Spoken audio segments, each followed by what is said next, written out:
৩ October ২০২৩ খুব বেশি মনে রাখার মতো দিন অবশ্য নয়, তবে নেইমার জুনিয়র নিজের হয়তো মনে রাখবেন দিনটাকে। ইরানের ক্লাব নাসাজি মাজানদারানের বিপক্ষে সেদিন গোল পেয়েছিলেন নেইমার।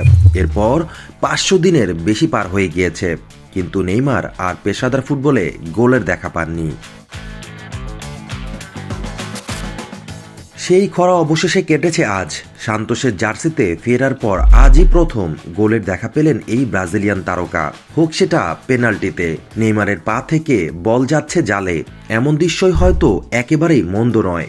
ম্যাচে এদিন গোলের পর অ্যাসিস্টও পেয়েছেন ব্রাজিলিয়ান নাম্বার 10, যদিও ৯০ মিনিটের ম্যাচটা পুরো খেলা হয়নি তার।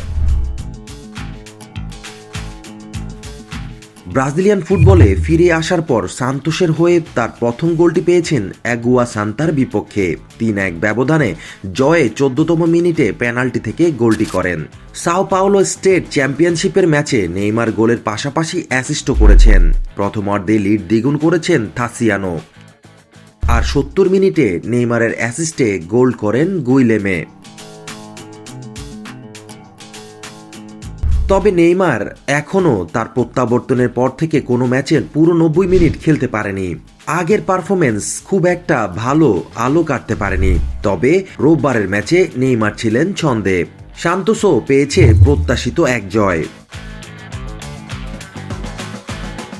প্রায় ১ বছরের অনুপস্থিতির পর নেইমার গত অক্টোবরে পেশাদার ফুটবলে ফিরে আসেন। এরপর গেল মাসে সৌদি আরবের ক্লাব আল হিলালের সাথে চুক্তি বাতিল করেন এই ব্রাজিলিয়ান তারকা। এরপরেই ফিরে আসেন নিজের শৈশবের ক্লাব সান্তোসে। ২০০৯ থেকে ২০১৩ সাল পর্যন্ত সান্তোসে নিজের প্রথম মেয়াদে তিনি ২২৫টি অফিসিয়াল খেলায় ১৩৮টি গোল করেছিলেন। এরপরেই পাড়ি জমান ইউরোপে। ১২ বছর পর ইউরোপ এবং সৌদি ঘুরে ফের চলে গিয়েছেন নিজের শেকড়ের ক্লাবে।